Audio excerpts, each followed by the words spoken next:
খেতে আসো। যাচ্ছি।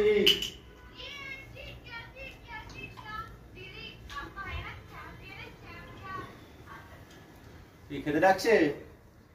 চলো।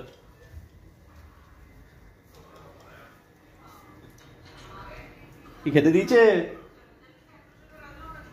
কি খাবার আজ? নিরামিষ তো জানি বাবা, রাতের খাবার তো খুব ভালো হয়েছে। বসবো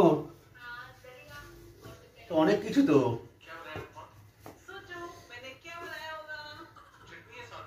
মূলো ছেচকি, পালং শাক, আলু ভাজা, ভেজ ডাল, পাঁপড় ভাজা, সাথে লঙ্কা। এতে দারুণ ডিনার, খুব ভালো হয়েছে।